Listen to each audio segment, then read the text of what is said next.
नमस्कार, कैसे हैं आप? फिक्र आपकी में एक बार फिर से आपका स्वागत है। शुरुआत करते हैं इस वक्त की बड़ी फिक्र की खबरों के साथ। ग्लोबल फिक्र में सबसे पहले खाड़ी की विध्वंसक फाइल खुलेगी। अमेरिका ने बीते 24 घंटे में ईरान में 140 ठिकाने टारगेट किए हैं, तो जवाब में तेहरान ने अरब वर्ल्ड के 5 देशों में अमेरिकी बेस पर ड्रोन और मिसाइल से अटैक कर दिया। आयतुल्लाह खमनेई की मौत का बदला लेने के लिए ईरान में 13 टॉप दुश्मनों की हिट लिस्ट निकाली गई है, जिसमें नंबर 1 पर नेतन्याहू और नंबर 2 पर ट्रंप का नाम शामिल है। इस बीच ट्रंप के करीबी सेनेटर लिंडसे ग्राहम की मौत एक रहस्य बन चुकी है। ईरान में जश्न मन रहा तो व्हाइट हाउस में टेंशन कि क्या लिंडसे ग्राहम को जहर देकर मारा गया है। उनकी अभी टॉक्सिक्स की जो रिपोर्ट है वो आनी बाकी है। और पाकिस्तान में मौलाना डीजल की ललकार से पाकिस्तानी फौज में हड़कंप है। उन्होंने पहले तो कहा था कि पाकिस्तान के हाथ से बलूचिस्तान निकल चुका है, फिर मुनीर को चुनाव लड़ने की चुनौती भी दी। बात राम मंदिर की, जहां आज चढ़ावा चोरी पर सुप्रीम ऑर्डर आया है। एसआईटी को स्टेटस रिपोर्ट सौंपने का आदेश जारी हुआ है। इस बीच ट्रस्ट के अपने कोषाध्यक्ष के इस्तीफे को लेकर भी चर्चा चल रही है। लेकिन आज शुरुआत उस खबर से जिसमें पश्चिम एशिया में रहने वाले करोड़ों लोगों की जिंदगी की फिक्र है। क्या दुनिया इस वक्त तीसरे विश्व युद्ध के मुहाने पर खड़ी है? क्या गाड़ी से उठी बारूद की लपटें दुनिया के कई देशों को जला देंगी? क्योंकि अमेरिका और ईरान के बीच चल रहा कोल्ड वॉर अब विनाशकारी डायरेक्ट वॉर में तब्दील हो चुका है। इस बार का वीकेंड सबसे खौफनाक हवाई हमलों का गवाह बना है। ईरान और अमेरिका ने एक दूसरे पर इतने घातक प्रहार किए हैं कि पिछले महीने ही साइन हुआ शांति समझौता अब धुआं धुआं हो चुका है। एक तरफ अमेरिका ने दावा किया है कि उसकी 500 मिसाइलें लॉक्ड एंड लोडेड है, यानी हमले के लिए पूरी तरह तैयार है, तो वही मुश्तबा खमनेई ने कसम खाई है कि वो अपने पिता की मौत का बदला लेकर आएंगे। अमेरिका ईरान युद्ध सबसे विध्वंसक मोड़ पे पहुंच गया और इस युद्ध को लेकर अभी के 9 बड़े अपडेट्स आपके सामने कुछ इस तरीके से हैं। ईरान ने कुवैत, बहरीन, जॉर्डन, ओमान और कतर में यूएस बेस पर हमले किए हैं। ईरान ने ओमान में अमेरिकी ठिकानों और रेडार सिस्टम पर मिसाइलें दागी हैं। अमेरिका ने ईरान पर 24 घंटे में 140 से ज्यादा जगहों पर हमला किया है। अमेरिका ने ईरान के एयर डिफेंस सिस्टम और कोस्टल रेडार साइट्स पर अटैक किया है। अमेरिका ने पहली बार वन वे अटैक सी ड्रोन्स का इस्तेमाल किया। अमेरिका ने 3 दिनों में ईरान के 300 से ज्यादा सैन्य ठिकानों पर हमले किए। ईरान ने अमेरिका पर अंतर्राष्ट्रीय शांति को खतरे में डालने का आरोप लगाया। यूएस सेंट्रल कमांड ने कहा है कि होर्मुज खुला है और पिछले 7 दिनों में 140 से ज्यादा जहाज इस समुद्री रास्ते से गुजर चुके हैं। वहीं सबसे चौंकाने वाला अपडेट यह है कि युद्ध के बीच रूस का सीक्रेट डूम्सडे हवाई जहाज ईरान पहुंचा है। इस बीच ईरान के स्टेट मीडिया ने जो दावा किया है उसने वाशिंगटन से लेकर पेंटागन तक हड़कंप मचा दिया। ईरान की इस्लामिक रिवॉल्यूशनरी गार्ड गॉप्स यानी आईआरजीसी ने एक साथ 5 देशों में मौजूद अमेरिकी मिलिट्री बेसों को निशाना बनाया। हमला अमेरिका ने भी जबरदस्त किया। इस पर रिपोर्ट देखें। ईरान ने सबसे पहले बहरीन में अमेरिका के 5वें बेड़े के मुख्यालय को टारगेट किया। ईरान ने बहरीन में जुफैर मिलिट्री फैसिलिटी को निशाना बनाया। इसके बाद ईरान ने जॉर्डन के प्रिंस हसन एयरबेस पर मिसाइलें दागी। जॉर्डन की सेना ने दावा किया कि उसने ईरान की 4 मिसाइलें हवा में ही नष्ट कर दी। ईरान ने कुवैत के अली अल सलेम एयरबेस पर अटैक किया। इस दौरान ड्रिलिंग प्लेटफॉर्म्स को निशाना बनाया गया। इसके बाद ईरान ने ओमान पर हमला किया। ईरान ने ओमान में अमेरिकी रेडार सिस्टम को टारगेट किया। ईरान ने सऊदी अरब और यूएई पर भी मिसाइल अटैक किया, लेकिन दोनों ही देशों के एयर डिफेंस ने ईरान की मिसाइलों को हवा में नष्ट कर दिया। ईरान की तरफ से अमेरिकी बेस पर सिर्फ बारूदी मिसाइलें नहीं बल्कि जुबानी बमबारी भी हो रही है। ईरान के सुप्रीम लीडर मुश्तबा खमनेई ने कहा है कि पूरे राष्ट्र की इच्छा है कि अमेरिका से बदला लिया जाए। तो वहीं उनके सलाहकार मोहसिन रिजाई ने भी दोहराया है कि अली खमनेई का बदला ईरान की प्राथमिकता है। मुश्तबा खमनेई ने कहा है कि देश की इस इच्छा को जल्द पूरा किया जाएगा। तो वहीं मोहसिन रिजाई ने कहा है कि खमनेई की मौत के जिम्मेदारों को नहीं छोड़ेंगे। इसके अलावा ईरान के विदेश मंत्री अब्बास अरागची ने भी उन देशों को चेतावनी दी है जो अमेरिका की मदद कर रहे हैं। अरागची ने साफ साफ कहा है कि पश्चिम एशिया देश पश्चिमी देश पूरी तरह से अमेरिका के मिलिट्री बेस बन गए। उन्होंने अमेरिकी सेना के मददगार देशों पर कार्रवाई की वार्निंग दी। ईरान अमेरिका युद्ध की वजह से होर्मुज स्ट्रेट पर बड़ा संकट खड़ा हो गया है। होर्मुज को लेकर 2 अलग अलग तरीके के वर्जन सामने आ रहे हैं। अब से कुछ देर पहले यूएस सेंट्रल कमांड ने एक पोस्ट में बताया कि होर्मुज स्ट्रेट आवाजाही के लिए पूरी तरह खुला हुआ है, जबकि ईरान की Persian gulf straight affairs authority ने कहा है कि अमेरिकी हमलों की वजह से होर्मुज पर रोक लगाई गई। अमेरिका ने कहा है कि पिछले 2 महीनों में होर्मुज से 800 से ज्यादा जहाज और लगभग 40 करोड़ बैरल तेल पहुंचाया गया। जबकि ईरान ने कहा है कि होर्मुज में शांति और स्थिरता आने पर ही शिपिंग शुरू होगी। अमेरिका ने कहा है कि इस इंटरनेशनल जलमार्ग पर ईरान का कंट्रोल नहीं है, जबकि ईरान धमकी दे रहा है कि अगर किसी और रूट का इस्तेमाल किया तो एक्शन लिया जाएगा। होर्मुज पर धमकियों वाली ये रील आपको देखनी चाहिए। अब इस युद्ध से जुड़ा एक एक्स फैक्टर, अमेरिका और ईरान आमने सामने, और इसी बीच एक सीक्रेट उड़ान ने सनसनी पैदा कर दी है। इसने पूरी दुनिया की खुफिया एजेंसियों के होश फाख्ता कर दिए हैं। पेंटागन से लेकर वॉशिंगटन तक में हड़कंप है। दावा है कि रूस ने अपना बेहद सुरक्षित और सबसे संवेदनशील TU-214PU airborne command and control aircraft सीधे तेहरान में उतार दिया है।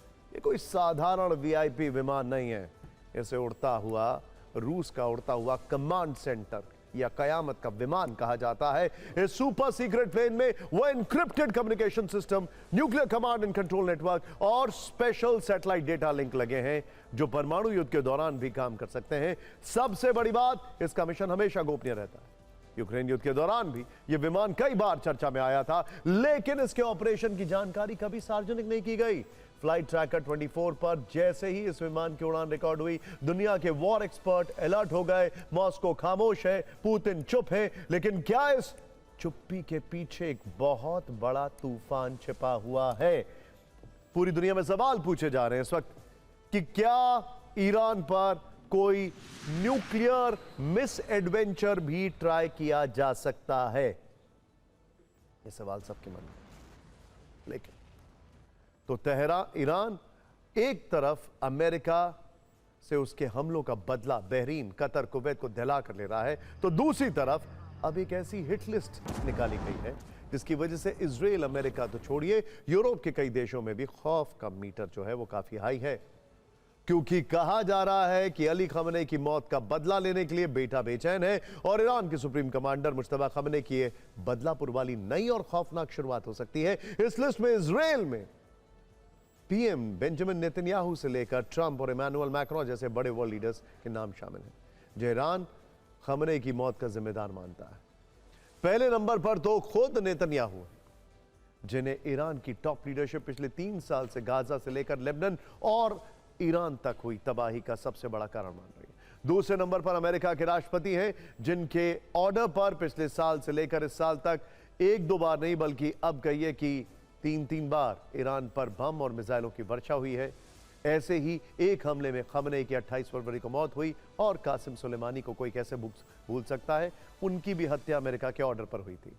इसके अलावा तीसरे नंबर पर इजराइल के रक्षा मंत्री इजराइल काटिज का नाम है, जिन्होंने अभी 10 दिन पहले मुश्तबा को मोसाद का टारगेट नंबर 1 बताया था। फिर चौथे नंबर पर सेंटकॉम के चीफ ब्रैड कूपर आते हैं। ईरान पर हमले की जिम्मेदारी इसी सेंटकॉम की है। इसी तरह से टारगेट नंबर 5 है अमेरिका के युद्ध मंत्री पीट हेगसेट, टारगेट नंबर 6 है अमेरिका के विदेश मंत्री मार्को रूबियो, टारगेट नंबर 7 है अमेरिकी राजदूत माइक हकाबी और टारगेट नंबर 8 इजराइल के सेना प्रमुख अयाल जमीर। टारगेट नंबर 9 इटली की पीएम जॉर्जिया मेलोनी।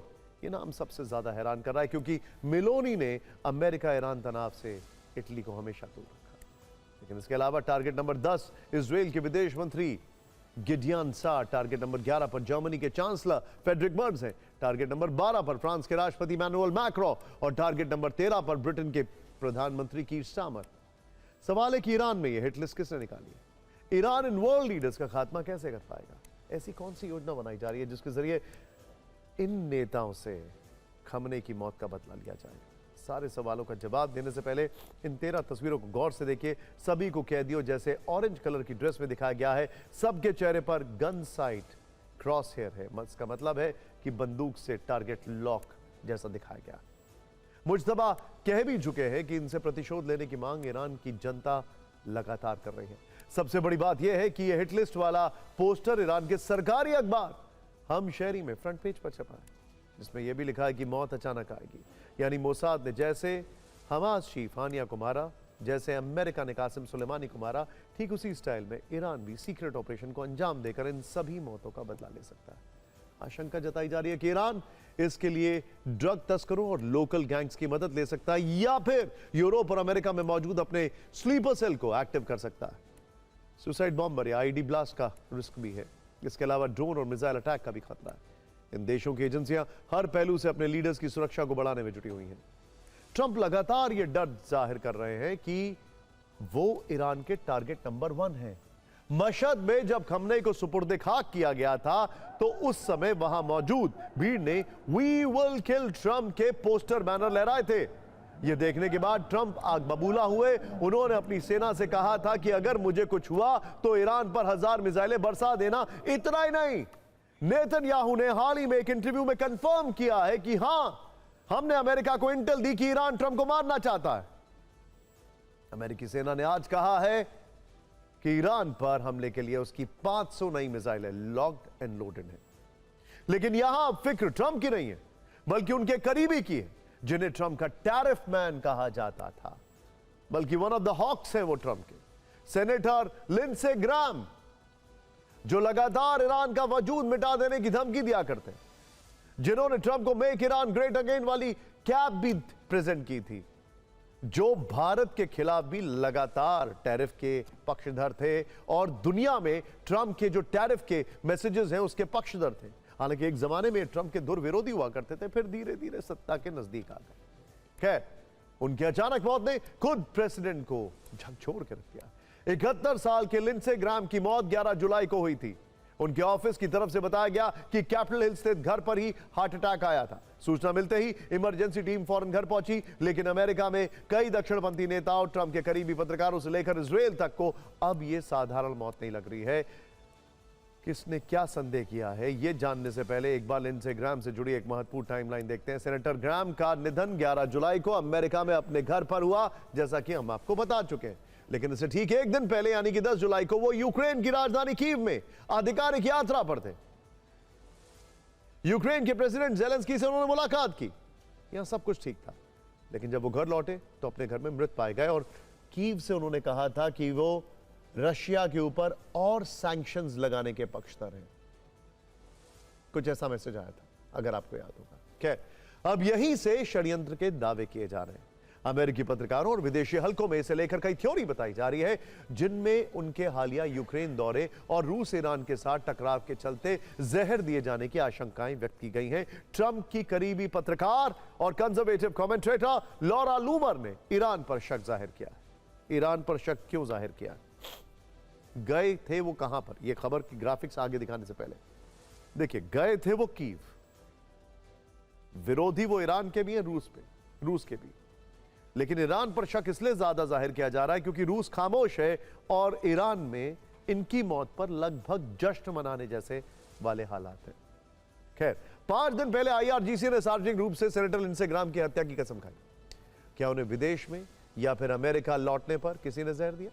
उनके कर्मचारियों का संक्षिप्त और अचानक बीमारी से क्या आशय? क्या यह जहर था? उनकी मौत की जांच होनी चाहिए। लॉरा लूमर असल में लिंडसे की मौत की सीक्रेट सर्विस से तत्काल टॉक्सिकोलॉजी जांच की मांग कर रही हैं। वो जहर वाली जिस साजिश की तरफ इशारा कर रही हैं, उसका कनेक्शन शायद 6 जुलाई को तेहरान में हुई एक रैली से भी जोड़कर देखा जा रहा है, जिसमें ट्रंप के साथ साथ खुद लूमर और सेनेटर लिंडसे ग्राहम के पोस्टर भीड़ में लहराए गए थे। इसमें सभी के चेहरे पर वही गन साइट क्रॉस हेयर दिखाया गया था। इस तस्वीर को अगले दिन यानी कि 7 जुलाई को खुद लिंडसे ग्राहम ने अपने एक्स पर पोस्ट किया था और लिखा था कि कम से कम ईरान ने मेरी अच्छी तस्वीर तो इस्तेमाल की, मुझे जानना है तो मेरे दुश्मनों से मुझे आग किया। और देखिए, इसके ठीक 5 दिन बाद ही लिंडसे ग्राहम की अचानक मौत हो गई। ट्रंप ने ग्राहम को महान देशभक्त बताया। मागा गुट, मेक अमेरिका ग्रेट अगेन के जो गुट है, उसने मौत के समय पर सवाल उठाए। टाइमिंग, वहीं ईरान के टीवी चैनल पर बधाइयां दी गई हैं। ईरानी मीडिया चैनल पर एंकर ने कहा कि ईरानी विरोधी सेनेटर लिंडसे ग्राहम को जहन्नुम भेज दिया गया है। ईरान के विदेश मंत्रालय ने कहा कि लिंडसे ग्राहम की जिंदगी युद्ध और आतंक का समर्थन करने में बीती, इसीलिए शोक मनाने की कोई वजह नहीं। लिंडसे ग्राहम ईरान और रूस के खिलाफ लगातार आक्रामक बयानबाजी करते रहे। वो इजराइल के कट्टर समर्थक थे, इसीलिए उनकी साधारण मौत वाली बात तेल अवीव में भी पच नहीं पा रही है। पीएम नेतन्याहू ने कहा है कि इजराइल ने एक सबसे बड़ा दोस्त खो दिया है। इजरायली प्रधानमंत्री कार्यालय के पूर्व सलाहकार और प्रवक्ता डेविड कयास ने लिखा है कि तेहरान में पोस्टर लहराए जाने के कुछ दिन बाद ही ग्राहम की मौत हो गई, इसीलिए साजिश के एंगल से जांच जरूरी है। खबर तो यह भी आ रही है, और यह बड़ी हैरान करने वाली खबर नहीं होनी चाहिए, कि शायद उनके फ्यूनरल में खुद नेतन्याहू जा सकते हैं। शायद वो भी अमेरिका में। ऐसी खबर है, चर्चा है, कंफर्म नहीं है लेकिन चर्चा है। यानी ग्रैहम की मौत पर साजिशों वाली थ्योरी में ईरान अमेरिका से लेकर इजराइल तक टॉप ट्रेंड कर रहा है। वही लिंडसे के करीबी दूसरी थ्योरी को रूस से जोड़कर देख रहे हैं, क्योंकि जिस तरह से ग्राहम इजराइल के समर्थक थे उसी तरह वो यूक्रेन के भी समर्थक थे। यूक्रेन को पश्चिमी देशों के हथियारों की सप्लाई जारी रखने के पक्ष में थे। रशियन सैंक्शंस बिल लाकर वो रूस पर नए प्रतिबंध लगाने के पक्षधर थे। ऐसे में शक की सुई रूस की तरफ भी घूम रही है। सवाल उठाए जा रहे हैं कि क्या रूस की एफएसबी, जो कि पहले केजीबी थी, उसने कोई सीक्रेट मिशन को अंजाम दिया। दुश्मनों को जहर देकर मारने में वैसे भी रूस की एजेंसी दुनिया में बदनाम है। हालांकि पुतिन के गुरु दुगिन ने एक तीसरी थ्योरी की तरफ इशारा किया है, जिसके तार मोसाद से जुड़ते हैं। दुगिन ने एक्स पर लिखा है कि 71 वर्षीय सेनेटर की मौत के पीछे इजराइल की खुफिया एजेंसी मोसाद का हाथ हो सकता है, ताकि ट्रंप को ईरान पर फिर से पूर्ण हमला शुरू करने के लिए मजबूर किया जा सके। ग्राहम ट्रंप की परछाई थे। मोसाद उन्हें मारकर शायद ट्रंप को संदेश देना चाहता है कि अगला नंबर उनका हो सकता है। और लिंडसे ग्राहम की मौत की थ्योरी, चौथी थ्योरी, उनके परिवार की मेडिकल हिस्ट्री हो सकती है। असल में उनके परिवार में पहले से दिल की बीमारी का इतिहास रहा है। शुरुआती जांच में ग्राहम को कार्डियक अरेस्ट की पुष्टि हुई है, लेकिन अमेरिका अब हर तरह से तसल्ली लेना चाहता है। इसीलिए ग्राहम को जहर दिए जाने की मागा गुट के दावों के बीच एफबीआई एक्शन में मौत की जांच शुरू कर दी है। एफबीआई की टीम जांच के दौरान कूटनीतिक और सुरक्षा एंगल भी खंगालेगी। आइए सुनते हैं ग्राहम की मौत पर ईरान से लेकर अमेरिका तक कैसे बयानबाजी हो रही है। बात राम मंदिर चढ़ावा चोरी की, जो अयोध्या और लखनऊ की जांच पड़ताल से गुजरते हुए अदालती सुनवाई तक पहुंच गई। ट्रस्ट में काफी खलबली है, बट ऑफ कोर्स आज भी राम मंदिर में कई अपडेट्स है। फिक्र के दर्शकों के लिए हमने आज भी इसकी फाइल तैयार की है। हमारी फाइल में पहली खबर कोषाध्यक्ष से जुड़ी है, जिनके इस्तीफे की चर्चा चल रही है। क्या ट्रस्ट से एक और विकेट गिरने वाला है? इसे डिकोड करेंगे। इन्होंने बहुत हल्ला किया, बहुत लोगों पर सवाल उठाए, लेकिन अब इन पर ही सवाल उठ रहे हैं। हमारी दूसरी रिपोर्ट सीओ पद पर आधारित है। राम मंदिर में सीओ की नियुक्ति का नोटिफिकेशन जारी हो चुका है। इस पद के लिए आपके पास क्या योग्यताएं होनी चाहिए, ध्यान से देखिएगा। सुप्रीम कोर्ट में चढ़ावा कांड को लेकर क्या क्या हुआ, यह समझेंगे जरूर। हम आपको यह भी दिखाएंगे कि अयोध्या में एसआईटी के रेडार पर अब कौन आने वाला। लेकिन सबसे पहले अयोध्या में इस्तीफे वाले अध्याय पर चलते हैं। ट्रस्ट से अगर इस्तीफे की बात की जाए तो दो बड़े चेहरे जा चुके हैं। सवाल कोषाध्यक्ष गोविंद देवगिरी को लेकर उठ रहे हैं। सवाल यह था कि जब राम कोष से चोरी हुई तो क्या कोषाध्यक्ष होने के नाते उनकी कोई नैतिक जिम्मेदारी नहीं बनती है। अब उनके इस्तीफे की चर्चा तेज हो गई है। सवाल तो यह भी उठ रहा है, जब चोरी चल रही थी तो वो क्या कर रहे थे, उन्होंने रेड फ्लैग क्यों नहीं दिया, चोरी के बाद सवाल क्यों कर रहे हैं, मतलब पकड़े जाने के बाद या उसका जो इंडिकेशन सामने आया उसके बाद। खैर, ट्रस्ट में अध्यक्ष और महासचिव के बाद कोषाध्यक्ष का पद सबसे महत्वपूर्ण है। महासचिव रहे चंपत राय की छुट्टी हो चुकी है, लेकिन गोविंद गिरी अब तक बने हुए हैं। कोषाध्यक्ष होने के बावजूद उनसे किसी तरह की पूछताछ नहीं हुई है। सूत्रों के मुताबिक गोविंद देवगिरी ने ट्रस्ट में अपने पद से हटने की इच्छा जताई है। उन्होंने निजी कारणों और समय की कमी का हवाला देते हुए त्याग पत्र देने की इच्छा जताई है। क्या अंग्रेजी में इसे सेफ एग्जिट कहते हैं। खैर, बताया जा रहा है कि वो अन्य धार्मिक और सामाजिक दायित्वों में व्यस्त रहते हैं, इसी वजह से वो अयोध्या में पर्याप्त समय नहीं दे पा रहे हैं। हालांकि अंतिम फैसला ट्रस्ट की 22 जुलाई की बैठक में होगा। राम मंदिर ट्रस्ट के वित्तीय प्रबंधन में कोषाध्यक्ष की भूमिका काफी अहम है, बल्कि कहीं पर भी कोषाध्यक्ष एक बहुत बड़ा रोल प्ले करता है। ट्रस्ट के बैंक खातों के संचालन के लिए अध्यक्ष, महासचिव या कोषाध्यक्ष के हस्ताक्षर अनिवार्य होते हैं। हाल ही में बैंक खातों के संचालन के लिए 3 सदस्यीय समिति भी बनाई गई है, लेकिन कोषाध्यक्ष का पद अब भी अहमियत रखता है। गोविंद देवगिरी के इस्तीफे की चर्चा ने एक बार फिर ट्रस्ट में संभावित बदलावों की अटकलों को तेज कर दिया है। सूत्रों के अनुसार 22 जुलाई की बैठक में उनके भविष्य पर चर्चा हो सकती है। इसी बैठक में ट्रस्ट के प्रशासनिक ढांचे में आगे होने वाले बदलावों पर भी विचार किए जाने की संभावना है। राम मंदिर ट्रस्ट के सदस्य दिनेंद्र दास ने कहा है कि ट्रस्ट की बैठक में इस विषय पर चर्चा होगी। इंटरेस्टिंग बात है कि खाली इस्तीफे पर चर्चा होगी, पोस्ट पर चर्चा होगी, या कोषाध्यक्ष की अकाउंटेबिलिटी पर भी चर्चा होगी। ट्रस्ट की बैठक, प्रशासनिक फेरबदल और इस्तीफे की चर्चा के बीच नए सीईओ, चीफ एग्जीक्यूटिव ऑफिसर के लिए वैकेंसी भी आ गई है। पहली बार राम मंदिर ट्रस्ट इस पद पर नियुक्त करने जा रहा है। जिसके लिए सर्च कमेटी ने बकायदा नोटिफिकेशन जारी किया है। ट्रस्ट ने अपने सोशल मीडिया पर भी अधिसूचना को शेयर किया है। योग्य उम्मीदवारों से आवेदन मांगे गए हैं। इच्छुक अभ्यर्थी के लिए क्या क्या योग्यताएं जरूरी है, इनके बायोडेटा में वो क्या क्वालिफिकेशन होनी चाहिए जो आपको इस कुर्सी तक पहुंचा सकता है, आइए देखते हैं। नंबर 1, शैक्षणिक योग्यता। शैक्षिक योग्यता की बात करें तो अभ्यर्थी का कम से कम स्नातक यानी ग्रेजुएट होना जरूरी है। Point number 1। उम्र सीमा देखें तो कम से कम 50 वर्ष और अधिकतम 70 वर्ष यानी जिंदगी का और मैनेजमेंट का तजुर्बा। ठीक। फिर बड़े संगठन या कंपनी में 20 वर्ष तक प्रबंधन के काम से जुड़े रहे हो, एक्सपीरियंस। मंदिर प्रबंधन के अनुभव को वरीयता दी जाएगी, ये बड़ी इंपॉर्टेंट बात है। इसके अलावा उम्मीदवार के लिए धार्मिक योग्यता भी तय की गई है। यहां पर देखिए, ये देखिए, आवेदक वही हो सकते हैं जो सक्रिय हिंदू और श्री राम भक्त वैष्णव हो। ये देखिए दोनों क्राइटेरिया। फिर हिंदी अंग्रेजी भाषा का अच्छा ज्ञान अनिवार्य है। अगर आप में ये सारी योग्यताएं हैं, आप इन पैमानों पर खरे उतरते हैं तो 18 जुलाई शाम 4 बजे तक आवेदन कर सकते हैं।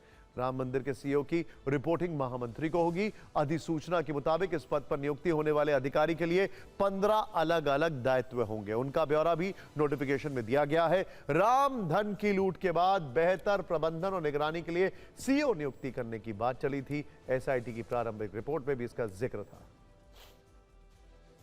इसमें आवेदन में सही है, जो रामलला को मानने वाले होंगे तो ठीक रहेगा। पैसा मानने वाला हो वो ठीक नहीं। हमारे सदस्य जो निर्णय लिए वही मान्य हो जाएगा। अगर वैष्णव सामुदायिक होंगे तो ठीक रहेगा और उसमें गलती नहीं हो पाएगी भविष्य में। क्योंकि अगर रामलला पर विश्वास बनाने उस आदमी को रखेंगे तो ऐसा गलती नहीं करेगा। आज इस विवादास्पद मसले पर देश की सबसे बड़ी अदालत में भी सुनवाई हुई है।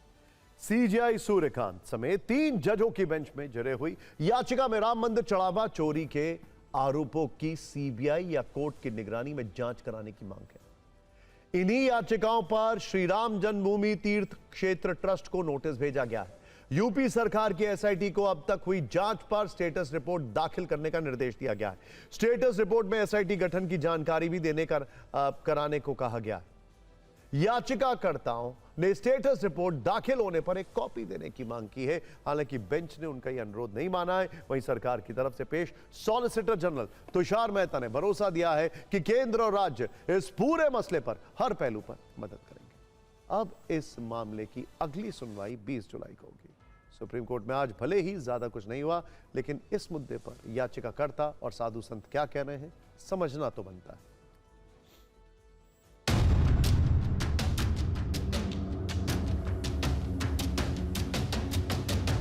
कोर्ट ने जो है इसमें स्टेट ऑफ यूपी को स्टेटस रिपोर्ट कॉल करने की बात की, स्टेटस रिपोर्ट मंगाया है और साथ ही साथ श्री राम जन्मभूमि ट्रस्ट को नोटिस इशू किया है। कोर्ट एसआईटी के द्वारा जो स्टेटस रिपोर्ट फाइल होगा स्टेट ऑफ यूपी की तरफ से उसको देख करके जो फर्दर स्टेप क्या होगा उसको डिसाइड करेगा। हमने बहुत संक्षिप्त में यह मांग करी है कि इस पूरे प्रकरण में एक सीबीआई के नेतृत्व में जांच दल गठित किया जाए और वो जांच दल पूरे प्रकरण की यथाविधि जांच करे। हम इतनी सी हम मांग कर रहे हैं। इसमें एसआईटी के ऊपर भरोसा नहीं है। आज तक का रिकॉर्ड रहा है, एसआईटी का कोई भी रिपोर्ट फाइनल नहीं आया है, तो इसलिए उस पर भरोसा लोगों को नहीं रहा। सुप्रीम कोर्ट का दरवाजा खटखटाया है।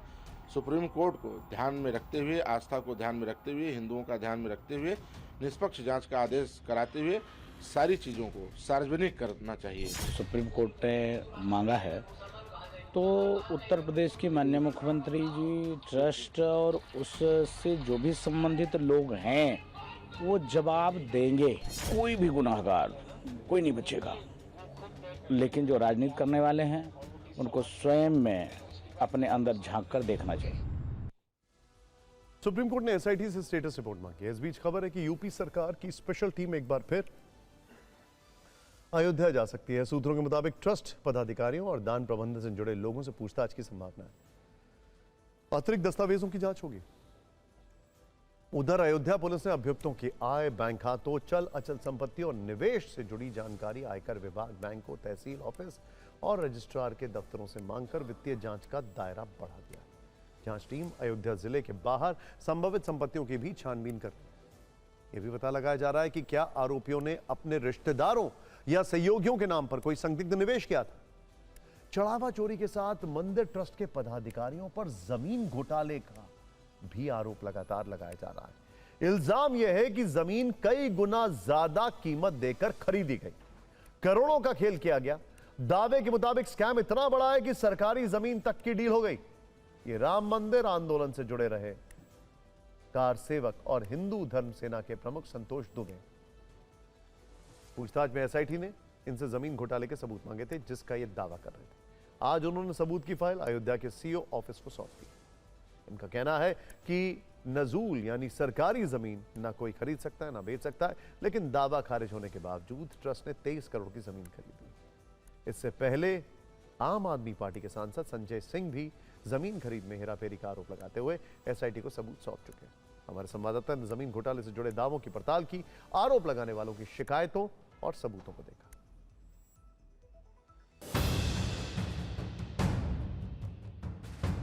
नजूल की ज़मीन को जो ना बेचा जा सकता न खरीदा जा सकता है, उस ज़मीन को चंपत राय जी ने मुरलीदास से वो उन्होंने अपना स्वामित्व दर्शाने की कोशिश की, वो खारिज हो गए थे। उस ज़मीन को इन्होंने 23 करोड़ रुपए में खरीद लिया। नजूल की ज़मीन को क्या हक था? ये तो जनता का पैसा, राम भक्तों का पैसा था, तो आपको ये काम नहीं करना था, लेकिन कर लिया। इस तरह से ये बड़ा फ्रॉड है। चढ़ावे का ही पैसा तो आया है जो लगा है, चढ़ावे के अलग का कुछ नहीं है। इस तरह से ये 4-5 का भी हम लाए हैं। उसमें एक राम फकीरे मंदिर का है जो 4 करोड़ में इन्होंने ख़रीदा था। रात के अंधेरे में मंदिर को तोड़ दिया गया, सारी मूर्तियाँ उसके गायब कर दी गई। हम लोगों ने मूर्तियाँ मांगी, कुछ पता नहीं चला। अरे महाराज, ये सब डकैती के एक दूसर स्वरूप बन गया है। अगर इस जमीन को किस तरह से कैसे लिया जाए, आज जितने विवादित जमीन था, नजूल, खजूल, यही पर चंपत राय टूटे थे।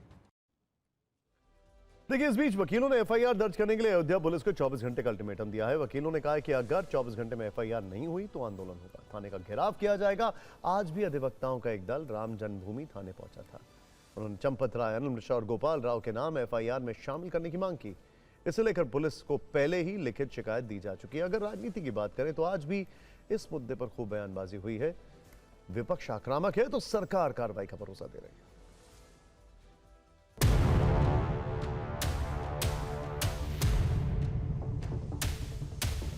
ये आस्था का केंद्र है। अब ऐसे चढ़ावे में से चंदा चोरी हो रही है। 40 दिन में 71 बार चोरी हुई है। 40 दिन में धार्मिक लोग नहीं है, चंदा चोर है। हिंदुत्वाच्या नावावरती जो लुटीचा कार्यक्रम चालू आहे त्याविरुद्ध आंदोलनाचा एक पुकारा केला होता। त्यानुसार मी आणि सर्व शिवसैनिक यांनी गेल्या म्हणजे कालच्या नेत्याच्या गेल्या रविवारी दादर इथल्या हनुमान मंदिराच्या समोर महाआरती केली, रामरक्षा पठण केलं। People who are responsible for this story is now telling we are apologizing. What do you mean by this? Basically, this RSS Sangh Parivar is responsible for the theft of donation from Ram Temple. माननीय न्यायालय का जो आदेश निर्देश होगा उसका हम सम्मान करेंगे, आदर करेंगे। सरकार की मंशा पर और सरकार की नीयत पर कोई सवाल नहीं खड़ा कर सकता। भगवान श्री राम की अयोध्या जी को राजनीतिक मुद्दा बनाने का कोई प्रयास न करें। इन लोगों के लिए धर्म सत्ता पाने का साधन है और मंदिर पैसा कमाने का एक जरिया है। इसके अलावा कुछ नहीं। लोगों की भावनाओं से खेलते हैं। धर्म का इस्तेमाल कुर्सी पाने के लिए करते हैं और कुर्सी पाने के बाद मंदिरों पर कब्जा करते हैं, कब्जा करके पैसा कमाते हैं। न खाऊंगा न खाने दूंगा कहने वाली पार्टी आज भगवान के दरवाजे में ये हो रहा है। देखिए, अगर फिक्र के लेंस से देखें तो राम मंदिर में हुई लूट सिर्फ चढ़ावे तक सीमित नहीं दिख रही है। इसका दायरा बढ़ता जा रहा है। दावे हैं कि सिर्फ कैश और आभूषण की चोरी नहीं हुई, बल्कि अयोध्या में बहुत बड़ा जमीन घोटाला भी हुआ है। चढ़ावा चोरी की जांच के दौरान कई लोग निकलकर सामने आए हैं जिन्होंने जमीन खरीद में बहुत बड़ी हेराफेरी का विस्फोटक दावा किया है। ऐसे लोग सबूतों की फाइल लेकर घूम रहे हैं, अफसरों को सौंप रहे हैं। टीवी 9 की टीम भी इस घोटाले की तहकीकात कर रही है। इससे जुड़े जो भी अपडेट होंगे वो हम आपको बताते रहेंगे। लेकिन एक चीज साफ है, धीरे धीरे पेंडोरा बॉक्स जो है वो खुल रहा है। अब देखिए इसके छींटे कहां कहां जाते हैं। खैर, राम मंदिर के अलावा सुप्रीम कोर्ट से दो बड़े अपडेट। एक मुद्दा गायों और बछड़ों की कुर्बानी से जुड़ा है, तो दूसरा अपडेट परेशान घर खरीदारों पर है, जिन्हें लेकर सुप्रीम कोर्ट ने हरियाणा सरकार और बिल्डर को फटकार लगाई है। शुरुआत गाय और बछड़े वाले मुद्दे से करते हैं। सुप्रीम कोर्ट ने मद्रास हाई कोर्ट के उस आदेश पर अंतरिम रोक लगा दी है, जिसमें राज्य सरकार को बकरीद समेत किसी भी दिन गायों और बछड़ों की कुर्बानी नहीं होने देने का निर्देश दिया गया था। सुप्रीम कोर्ट ने कहा कि हाई कोर्ट के आदेश में सुधार की आवश्यकता है। मद्रास हाई कोर्ट ने 27 मई को तमिलनाडु सरकार को आदेश दिया कि बकरीद या किसी भी दिन गायों और बछड़ों की कुर्बानी नहीं होने दी जाए। हाई कोर्ट के मुताबिक संविधान का अनुच्छेद 48 राज्य को गायों, बछड़ों और दूसरे दुधारू पशुओं के संरक्षण के लिए कदम उठाने का निर्देश देता है। तमिलनाडु सरकार ने मद्रास हाई कोर्ट के 27 मई के आदेश के खिलाफ सुप्रीम कोर्ट में याचिका दायर की थी। राज्य सरकार का कहना था कि तमिलनाडु एनिमल प्रिजर्वेशन एक्ट 1958 कुछ निर्धारित परिस्थितियों में खास पशुओं के वध की इजाजत देता है। ऐसे में जब कानून कुछ शर्तों के साथ इसकी इजाजत देता है, तो कोर्ट कानून के खिलाफ जाकर पूरी तरह रोक नहीं लगा सकती। इस पर आज जस्टिस विक्रमनाथ और जस्टिस संदीप मेहता की बेंच ने सुनवाई की और मद्रास हाई कोर्ट के आदेश पर रोक लगा दी। सुप्रीम कोर्ट ने कहा कि हाई कोर्ट के आदेश में सुधार की जरूरत दिखती है, इसीलिए फिलहाल उस पर रोक लगाना उचित होगा। यानी अभी तमिलनाडु में गायों और बछड़ों की कुर्बानी पर हाई कोर्ट की लगाई गई रोक लागू नहीं रहेगी। हालांकि यह सिर्फ अंतरिम राहत है। मामले की अगली सुनवाई के बाद सुप्रीम कोर्ट तय करेगा कि हाई कोर्ट का आदेश सही है या नहीं। Excuse me. देखिए, फिक्र के लेंस से देखें तो गाय और बछड़े की कुर्बानी का मुद्दा कई बार उठ चुका है। मामला सिर्फ तमिलनाडु का नहीं है, बल्कि बकरीद से पहले पश्चिम बंगाल में भी इस पर काफी बवाल हुआ। उस वक्त सरकार ने कुर्बानी के लिए कुछ कड़े नियम तय किए थे। शर्त यह थी कि पशु की उम्र 14 वर्ष से अधिक ना हो, वो घायल या बीमार ना हो, उसका फिटनेस सर्टिफिकेट भी जरूरी कर दिया गया था। Excuse me. उस वक्त इसे लेकर काफी हंगामा हुआ था। तमिलनाडु में यह बड़ा मुद्दा है, जिस पर सुप्रीम कोर्ट में सुनवाई हुई। अब यह मसला आगे क्या मोड़ लेगा, यह सर्वोच्च अदालत के अंतिम फैसले पर निर्भर करेगा। लेकिन अब सुप्रीम कोर्ट से दूसरा जो ऑब्जर्वेशन है वो जरा ध्यान से देखिए। परेशान घर खरीदारों के लिए खबर है, जो कि अपने आप में कई सारे केसेस के लिए प्रेसिडेंट हो सकती है। सुप्रीम कोर्ट ने हरियाणा के पार्श्वनाथ डेवलपर्स के खिलाफ सख्त निर्देश जारी किए हैं, क्योंकि कंपनी HRERA यानी Haryana real estate regulatory authority के निर्देशों का पालन करने में नाकाम रही थी। कोर्ट ने पार्श्वनाथ डेवलपर्स के डायरेक्टर्स के बैंक खाते फ्रीज करने का आदेश दिया। साथ ही अगली सुनवाई में कंपनी के डायरेक्टर को पेश होने का ऑर्डर दिया। यह चेतावनी भी दी है कि अगर वो हाजिर नहीं हुए तो उनके खिलाफ गैर जमानती वारंट जारी किए जाएंगे। हरियाणा के अधिकारियों पर भी कोर्ट ने टिप्पणी की है। कहा है कि अधिकारी या तो बिल्डर के साथ मिले हुए थे या अपनी कानूनी जिम्मेदारियां निभाने में नाकाम रहे। बेंच के मुताबिक ये याचिकाएं घर खरीदने वालों की उस मुश्किल स्थिति को दिखाती हैं, जिन्होंने 20 साल पहले पूरे पैसे चुका दिए, लेकिन अब तक उन्हें वो घर नहीं मिले जिनका वादा किया गया था। गुरुग्राम में पार्श्वनाथ एक्सोटिका प्रोजेक्ट से जुड़ा यह मामला है। बिल्डर के खिलाफ senior citizen home buyers association ने याचिका दायर की। 2013 में फ्लैट का कब्जा देने का वादा था, जो आज तक पूरा नहीं हुआ है।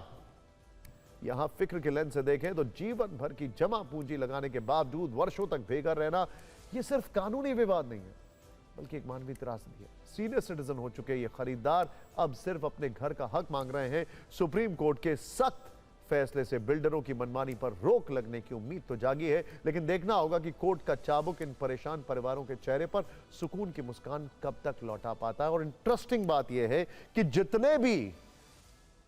जितने भी सरकारी महकमे इससे जुड़े हैं और उसके जितने भी लोग हैं, वो खुद दस्तखत करके या नहीं करके निकल जाते हैं।